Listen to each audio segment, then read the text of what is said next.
भएको आदरणीय अकल तामाङज्यू अथवा आजको यस 18औं गणतन्त्र दिवसको प्रमुख अतिथि र यसै गरी मङ्गोल नेसनल अर्गनाइजेसन जिल्ला सभा रसुवाको धरोहरको रूपमा चिनिनुभएका र मङ्गोल नेसनल अर्गनाइजेसनको रसुवा जिल्लामा बीजारोपण गर्नुहुने आदरणीय मेमे तथा आजको कार्यक्रमको विशिष्ट अतिथिज्यू र यसै गरी यस कार्यक्रमको विशेष अतिथिको रूपमा भूमिका निर्वाह गरिराख्नुभएका मङ्गोल नेसनल अर्गनाइजेसन बागमती प्रान्तीय सभाका सहसचिव आदरणीय दाई विकास तामाङज्यू, जिल्ला सभाका पदाधिकारी साथीहरू, जिल्ला सदस्यहरू र विभिन्न पालिकाबाट पाल्नुभएका पालिका अध्यक्ष पदाधिकारी तथा सदस्यहरू र खाल्टे निवासी सम्पूर्ण आमाबुवा दाजुभाइ दिदीबहिनीहरूलाई मङ्गोल नेसनल अर्गनाइजेसन जिल्ला सभा रसुवाको तर्फबाट र मेरो व्यक्तिगत तर्फबाट न्यानो अभिवादन टक्राउन चाहन्छु। सबैजनाले स्वीकार्नुहोला।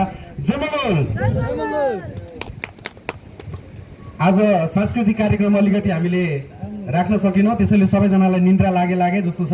म तपाईँहरूलाई एउटा गीत अलि हल्ला पुगेर गीत सुनाऊ। गीत त अलि आउँदैन, तर एउटा कथा चाहिँ सुनाउँछ है त। उखान टुक्का चाहिँ है त, एउटा नरे र बिरेको कथा सुनाउँछ है। सुन्नु भएको छ? एउटा नरे र बिरेको कथा सुन्नु भएको छ? छैन है? नरे र बिरे चाहिँ एक दिन घुम्न गएछन्।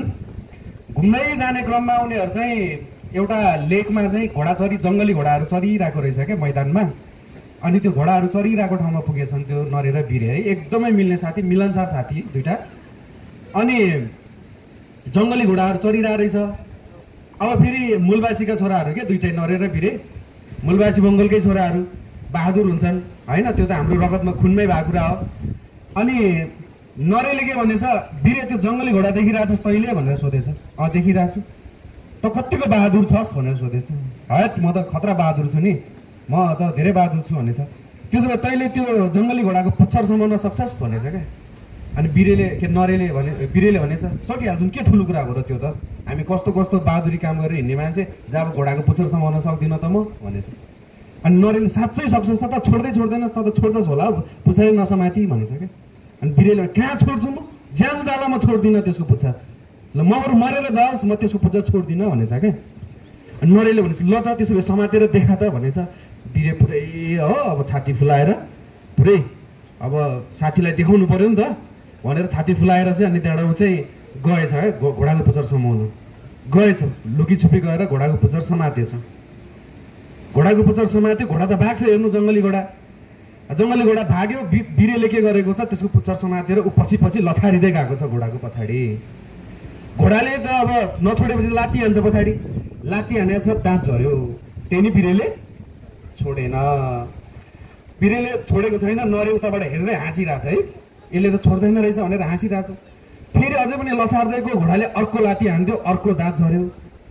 बिरेले अझै छोडेको छैन होइन। त्यो हुँदा बिरेको 32वटा दाँत मध्येमा 10वटा दाँत झरिसक्यो। हेर्नुहोस्, एउटा आँखा फुटिसक्यो, शरीरभरि निलदाम भइसक्यो, उस मर्ने अवस्थामा पुगिसक्यो, मर्ने अवस्थामा पुगिसक्यो। अब नरे हात्तिन थाल्यो। ए नरे, कति त घोडाको पुच्छर समाउँछ, सब त मर्न लागिस् है, मैले त मजाकमा पो तँलाई समायो भनेको त साँच्चै समातिस् त बहादुर रहेछ, ल भयो छोड्दै भनेछ। बिरेले भने होइन, तँलाई विश्वासै लागेको छैन होला, तैँले देखेकै छैनस् मेरो बहादुरी, अझ हेर मैले कति बेर समाउँछु, म कति कुद्न समाउन सक्छु भनेछ। नरेले भने ए छोड न बा, छोड, मर्छस् त, तेरो ज्यान जान लागिसक्यो, आँखा फुटिसक्यो, 10वटा दाँत झरिसक्यो, हात खुट्टा भाँच्ने बेला मर्ने बेला भइसक्यो, छोड्न भने बिरेले। अनि बिरेले के भन्दो रहेछ थाहा छ, अब मर्ने अवस्था पुगिसक्यो। अनि बल्ल अनि त्यहाँबाट उसले के भन्छ, अझै पनि छोडेको छैन उसले, देखिस् त म कति बहादुर रहेछौ, मेरो दाँत झरे पनि आँखा फुटे पनि म मर्न लागे पनि मैले घोडाको पुच्छर छोडिनँ। यो कथाको सार के हो त, ल भन्नुहोस् त। यो मैले कथा सुनाएँ, नरे र बिरे भने हामी मूलवासी मङ्गोलहरू। घोडाको पुच्छर भनेको के हो, काङ्ग्रेस, एमाले, माओवादी र अहिलेको नयाँ भन्ने पुरानो शक्ति भने नि रासोपा, जे भने पनि यिनीहरूले खोलेको राजनीतिक दलहरू। मेरो बाजेले समातेको पुच्छर बाउले पनि समाते, मैले छोड्नु हुँदैन भनेर बसेको छ। देश लुडिसक्यो, कङ्गाल बनाइसक्यो हो, आफ्नो छोराछोरीको उज्जवल भविष्य अन्धकार बनाइसक्यो, मर्ने अवस्थामा पुगिसक्यो, बाँच्नको लागि गाह्रो छ, सास फेर्न गाह्रो छ, तै पनि के गरेको छ, म त काङ्ग्रेस, मेरो बाजेदेखि काङ्ग्रेस, म काङ्ग्रेस भन्नुपर्छ। मेरो बाउ त हिजो 10 वर्ष जनयुद्धमा हतियार बोकेर शहीद भएको मेरो बाउ त गोली छ अझै मेरो शरीरमा, म अझै माओवादी भनेर बसेको छु। हो, हाम्रो मान्छेले के गरे भन्दा कांग्रेस, एमाले, माओवादी इत्यादि एबीसीडी राजनीतिक दलहरूको पुच्छर समाउन कहिले पनि छोडेनन् के। लात्ती हानेको छ, दाँत झरेको छ, दुःख पाएको छ, तर छोडेको छैन। हो, हामीले अघि हाम्रो प्रमुख अतिथिज्यूले भन्नुभयो जस्तै हामीले बारम्बार गल्ती गरिराख्यौँ, बारम्बार यिनीहरूलाई टेस्ट गरिराख्यौँ, तर हामी माथि बारम्बार धोका भइराख्यो। हामीलाई बारम्बार धोका भए पनि हामीले के गर्यौँ त, उनीहरूको पुच्छर समाउन छोडेनौँ। जुन दिन यो देशको 80% मूलवासी मङ्गोलहरूले एबीसी राजनीतिक दलहरू यो घोडाको, यो जङ्गली घोडाको जब पुच्छर समाउन छोड्छ नि, यिनीहरूको राजनीति पनि सकिन्छ, सर्वसहरण भएर जान्छ। त्यसैले तपाईहरु सबैले नि के गर्नु पर्यो भन्दाखेरि यो खाल्टेमा पनि भइरहेको राजनीति त्यही छ। भूकम्प गएको 72 सालमा वडा नम्बर 1 को विस्थापित टोली अहिलेको खाल्टेमा बसेका छन्। कोही बोगडी डार पुगेका छन्, कोही कहाँ पुगेका छन्, कोही आफूले सक्नेले पैसा कमाएर कतै जग्गा जोडेर घर पनि बनाएका छन्। तर यहाँ अझै 136 घरधुरी छ। अझ ती बाहेक अझ अरू पनि होलान्। तिनीहरूमाथि बारम्बार आशा देखाएर तपाईहरुको घर बन्छ, तपाईहरुलाई विस्थापित होइन, तपाईहरुलाई हामी घर बनाएर दिन्छौं, राहतको घर दिन्छौं भनेर बारम्बार तपाईहरुमाथि कतिचोटी चुनाव लड्यो भन्नुस् त? स्थानीय चुनावमा 2 चोटी भोट लगिसके, केन्द्रीय र प्रदेशको चुनावमा 2 चोटी भोट लगिसके। 4 पटक तपाईहरुले आफ्नो भविष्य चाहिँ न आफ्नो बाउपट्टिको, न आमापट्टिको, न आँखाको गहिराई मिल्छ, न नाकको डाँडी मिल्छ, न थर मिल्छ, न जात मिल्छ, न सँगै बसेर खाइन्छ, केही पनि नमिल्ने साथीहरूलाई पठाइसकेपछि हामीले दुःख नपाएर कसले दुःख पाउँछ? त्यसैले हामी 92 देखि 93% मूलवासी मङ्गोल भएको रसुवा जिल्लाको नेतृत्व कसले गर्नुपर्छ? यहाँकै मूलवासीबाट निस्किनुपर्छ। चाहे तपाईको छोरा पनि हुन सक्छ, भाइ हुन सक्छ, हो, तपाईहरुको नाति हुन सक्छ, नातिनी हुन सक्छ, तपाईको छोरा छोरी, भाइ बहिनी अथवा ज्वाइँ जो पनि हुन सक्छ। तर तपाई हाम्रो नेतृत्व कसले गर्नुपर्छ? तपाई हामीबाटै निक्लेको नेतृत्वले गर्नुपर्छ। हामी माथि बारम्बार भएको धोकाहरूलाई हामीले चाहिँ बुझ्न सक्ने चेतनशील बन्नुपर्छ।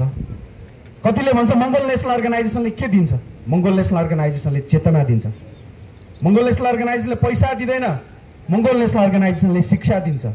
मङ्गोल नेसनल अर्गनाइजेसनले मासु भात दिँदैन, मङ्गोल नेसनल अर्गनाइजेसनले इतिहासका पानाका दस्तावेजहरूमा लुकाइएका सत्यता दिन्छ। मङ्गोल नेसनल अर्गनाइजेसनले तपाईहरुलाई आशा मात्र देखाउँदैन, मङ्गोल नेसनल अर्गनाइजेसनले गरेर देखाउँछ। तपाईहरुको हामीलाई आशा देखाएर, स्वर्ग नर्क देखाएर बारम्बार रसुवा जिल्ला कतिपय हाम्रै जिल्लाको कतिपय साथीहरू चुनावमा तामाङ बस्तीमा जाँदाखेरि तिरुमा पनि म न्यौपानेको छोरा होइन, म ठकुरी होइन, म के को छोरा हुँ, तामाङको छोरा हुँ भनेर भावनात्मक तरिकाले तपाईँ हामीलाई कतिचोटि खेलेको छ ल भन्नुहोस् त? अब त्यो कुरा तपाईँ हामीले बुझ्ने कि नबुझ्ने त? कि अझै पनि त्यही जङ्गली घोडाको पुच्छर समातेर बसिराख्ने त? अब त केही पनि त छैन तपाईँ हामीसँग। जमिन भनौँ भने उब्जनी नहुने जमिन छ, बाँदर गए पनि लड्ने खाले भिड छ। हेर्नुहोस्, अब राम्रो खेतीपाती कोसँग छ त्यो तपाईँ हामीले, मैले भन्नै पर्दैन, सबै कुरा प्रष्ट देख्नु भएको छ। अब खेतीपाती गरेर खाउँ छैन। यहाँ तपाईँ अधिकांश जति पनि हुनुहुन्छ तपाईँहरूको प्रत्येक घरबाट 1 जना या 2 जना अहिले वैदेशिक रोजगारमा जानु भएर होला। अहिले हामी यहाँ 28 देखि 29 देखि 30 डिग्री सेल्सियसमा टेन्टको मुनि यसको मुनि टेन्टको मुनि बसेर कार्यक्रम गर्दाखेरि तपाईँ हाम्रो कति पसिना छुटिरहेछ? 45-50 डिग्री सेल्सियसमा खाडी मुलुकमा चाहिँ पसिना बगाएर चाहिँ अर्काको वचन खाँदै चाहिँ आफ्नो मान सम्मान सबै कुरा त्यागेर मर्ने या बाँच्ने त्यो खुकुरीको धारमा राखेर दिनभरि काम गर्नुपर्ने त्यो बाध्यतामा तपाईँ हाम्रो दाजुभाइ छ कि छैनन्? त्यो कुरा बुझ्नुपर्छ। कहिलेसम्म त नि? कहिलेसम्म? तपाईँ हाम्रो बाजे तिब्बतबाट नुन बोक्ने भरिया मात्र बनाएको होइन, नेपाली सेनामा शुद्ध जागिर नदिने थियो नि। तामाङ भन्ने बित्तिकै पिपाभन्दा माथि बढ्न नदिनु भनेको हो किन? शिक्षाबाट वञ्चित गराएको हो किन? अनि ती कुराहरूलाई हामीले बिर्सिदिने। हामीले अहिले दुःख किन पायो भन्दा हाम्रो बाउबाजेले हिजो गल्ती गरे नि त। अब हाम्रो छोराछोरीले भोलि दुःख पाओस् भन्ने नै तपाईँहरू चाहनुहुन्छ? एकचोटि तपाईँहरूले एकचोटि आँखा बन्द गर्नुहोस् त, सबैले आँखा बन्द गर्नुहोस् त, एकचोटि आँखा बन्द गरिदिनुहोस् ल, 2 मिनटलाई गरिदिनुहोस् त, आँखा बन्द गरिदिनुहोस् त। आँखा बन्द गरेर तपाईँको बाउ आमालाई सम्झिनुहोस् त। तपाईँ सानो हुँदाखेरि कस्तो अवस्थामा देख्नु भएको थियो? कस्तो अवस्थामा तपाईँ हुर्किनु भएको थियो त्यो परिवेश त्यो वातावरण सम्झिनुहोस् त र तपाईँ अहिले कुन वातावरणमा हुन्छ त्यो कुरा सम्झिनुहोस् र अब तपाईँको छोराछोरी तपाईँको नातानातीको नातिनीको भविष्य सम्झिनुहोस् त एकचोटि के देख्नुहुन्छ उज्यालो देख्नुहुन्छ तपाईँको छोराछोरी पुरा यो देशको प्रधानमन्त्री बनेको सिडिओ बनेको शासक बनेको गाउँपालिका अध्यक्ष बनेको वडा अध्यक्ष बनेको पुरा इन्जिनियर डाक्टर बनेको देख्नुहुन्छ देख्नुहुन्न होला बढीमा बढी देख्यो भने ठुलो भएर साउदीमा गएर चाहिँ कामदार गरिरहेको देख्नुहुन्छ होला त्योभन्दा अरू केही पनि देखिँदैन किन देखिँदैन त भन्दा हाम्रो देशमा परिवर्तनहरू आएका छन् थोरै बहुत सडकहरू भएका छ सडक बनेको छ हस्पिटल बनेको छ तर तपाईँको घरमा एकजना व्यक्ति बिरामी परेर हस्पिटल लाँदाखेरि तपाईँले 4, 5, 10 लाख रुपियाँ खर्च गर्न सक्ने तपाईँको हैसियत छ मेरो पनि छैन हामी कसैको पनि छैन हो हाम्रो जीवनमा कुनै पनि परिवर्तनहरू आएको छैन हामी भलै हिजो ढेँडो खान्थ्यो होला अहिले पसलबाट बोरा तानेर चामल खान सक्ने भएको छौँ तर तपाईँ हामीले अलिकति आफूले चाहेको हाम्रो मनमा त्यो आत्मसन्तुष्टि भन्ने कुरा छैन किन छैन भन्दा नेपालमा सबै कुरा चाहिँ के कुरासँग गाजिएको छ भन्दाखेरि राजनीतिसँग गाजिएको छ हाम्रो मान्छेलाई राजनीति फोरी खेल हो गर्नु हुँदैन भन्छन् अरे हामीले दुःख पाएको नै हाम्रो बाउबाजेले राजनीति नगर्दैन हो भनेर कहिले बुझ्ने हामीले भोलि पर्सि हाम्रो छोराछोरीले यो सानो नानी बाबुहरूले हामीलाई धिक्कारदैन अरे यार मेरो दाइहरूले मेरो बाउहरूले राजनीति गरिदिएर देशको नियम कानुन परिवर्तन गरिदिएको भए देशमा आर्थिक क्रान्ति ल्याइदिएको भए देशमा राजनीतिक क्रान्ति ल्याइदिएको भए देशमा धार्मिक सांस्कृतिक सामाजिक क्रान्ति ल्याइदिएको भए आज म गर्वको साथ यो देशको मूलवासी भएर बाँच्न पाउँथेँ भनेर चाहिँ उनीहरूले गर्व पिट्ने ठाउँ हुन्थ्यो तर हामी अहिले राजनीतिबाट पर भाग्यो भने यिनीहरूले हामीलाई भोलिको दिनमा धिक्कार्नेवाला छन् त्यसैले मैले भन्न खोजेको कुरा के हो भन्दाखेरि हामीमाथि बारम्बार चाहिँ छल कपट धोका भएको छ अब ती धोकाहरूलाई अब हामीले बुझेर अहिले फेरि देशको स्थिति के भइरहेछ राजावादी आउने राजा आउने भन्ने कुराहरू भइरहेको छ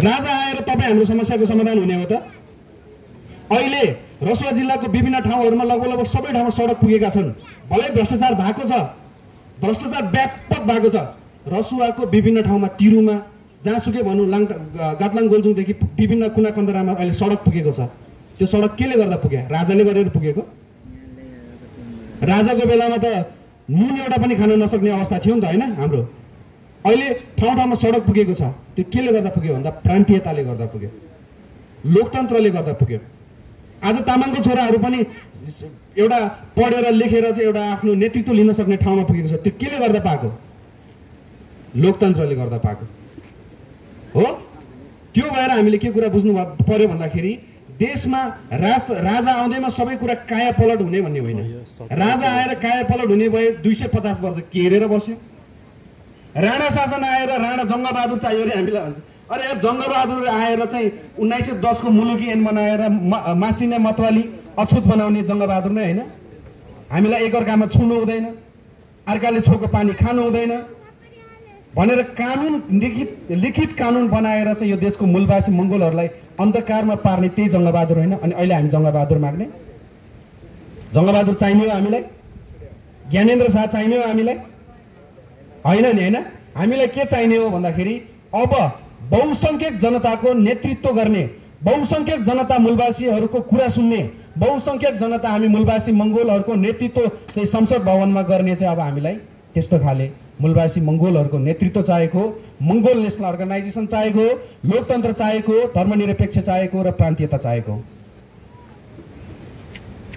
तर हामीले यो भनिराख्दाखेरि बहुसंख्यक जनता मूलवासी मंगोलहरूलाई मात्र लोकतन्त्र चाहेको होइन नि फेरि अबको केही वर्षपछि हेर्दै गर्नुस् लोकतन्त्र हुनुपर्छ यो देशमा भनेर सबैभन्दा अग्रपंक्तिमा आएर लोकतन्त्रको लागि आवाज उठाउने भनेको अहिले जो लोकतन्त्रमाथि धावा बोलिरहेका छन् नि उनीहरूले नै भोलिको दिनमा लोकतन्त्रलाई चाहिँ संरक्षण गर्ने यो देशमा लोकतन्त्र हुनुपर्छ भनेर सबैभन्दा अग्रपंक्तिमा उनीहरू पनि हुने दिन आउँछ अहिलेलाई चाहिँ उनीहरूको यो एकअर्कामा चाहिँ यो सत्ता र शक्तिको मोह मात्र भइरहेको अरू कुरा केही पनि होइन प्रमुख अतिथिज्यूले भन्नुभए जस्तै मंगोल नेशनल अर्गनाइजेसनलाई रोक्ने यो देशमा न त हिजो कुनै शक्ति थियो न आज कुनै शक्ति छ र न भोलि कुनै शक्ति हुनेछ मंगोल नेशनल अर्गनाइजेसन भनेको यस्तो खाले राजनीतिक दल हो यस्तो खाले अदृश्य शक्ति बोकेको राजनीतिक दल हो। जोसँग टकराव गर्छ ऊ सिद्धिएर जान्छ।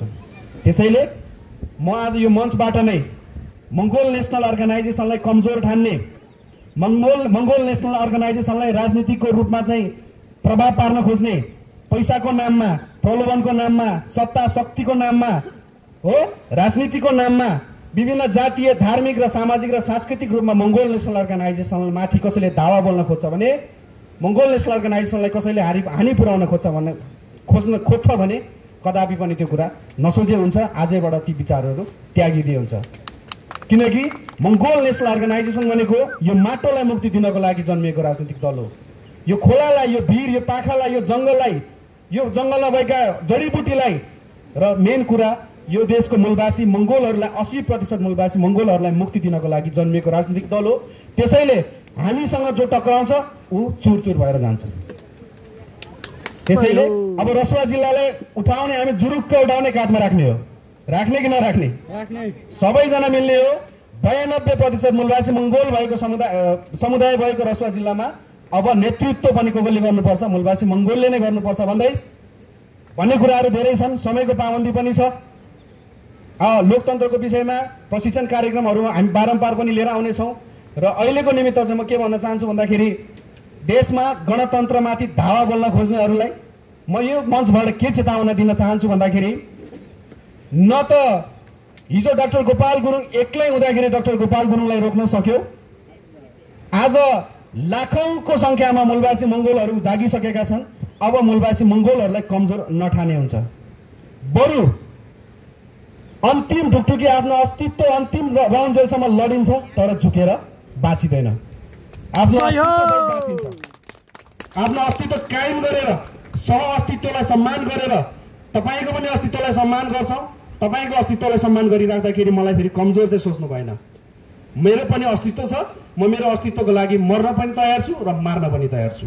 यो कुरालाई तपाईँहरू सबैजनाले बुझ्न पनि आह्वान गर्दै यो 18औं गणतन्त्र दिवसको सम्पूर्ण मूलवासी मङ्गोल लगायत बहुसङ्ख्यक, अल्पसङ्ख्यक सबैलाई समेटेर समस्त 100% मूलवासी अथवा खसार्य सम्पूर्ण समुदायलाई चाहिँ यो 18औं गणतन्त्र दिवसको मुरी शुभकामना व्यक्त गर्दै फेरि पनि तपाईँहरूको बिचमा भेट्ने बाचा गर्दै हामी यो मञ्चबाट म साथीहरूलाई के पनि उद्घोष गर्न चाहन्छौँ भन्दाखेरि हामी पर्सि शुक्रबार जिल्ला निर्वाचन कार्यालयमा चाहिँ ज्ञापन पत्र पनि बुझाउन जाँदैछौँ। मङ्गोल नेसनल अर्गनाइजेसनको माथि अहिले विभिन्न दबावहरू आउने कामहरू भइरहेको छ। विभिन्न खेलहरू खेलिरहेका छन्। ती खेलहरूलाई प्रष्ट पार्नको निमित्त हामी पर्सि शुक्रबार निर्वाचन कार्यालयमा पनि ज्ञापन पत्र बुझाउने हाम्रो कार्यक्रम छ। त्यो कार्यक्रममा सम्पूर्ण मूलवासी मङ्गोलहरू, पदाधिकारी, सदस्य तथा सम्पूर्ण शुभचिन्तकहरूलाई उपस्थित भइदिनु हुनको लागि हार्दिक अनुरोध गर्दै फेरि पनि 18औं गणतन्त्र दिवसको सम्पूर्ण मूलवासी मङ्गोल तथा सम्पूर्ण रसुवावासी र सम्पूर्ण देशवासीहरूलाई शुभकामना व्यक्त गर्दै सम्पूर्णलाई सुस्वास्थ्यको कामना गर्दै अहिलेको निमित्त भने म मङ्गोल नेसनल अर्गनाइजेसन जिल्ला सभा रसुवाको अध्यक्ष तथा आजको यस कार्यक्रमको सभाध्यक्ष यो कार्यक्रम समापन भएको घोषणा गर्दै तपाईँहरूको माझबाट बिदा हुन चाहन्छु। हस्त स्वीकार्नुहोस्। जय मङ्गोल।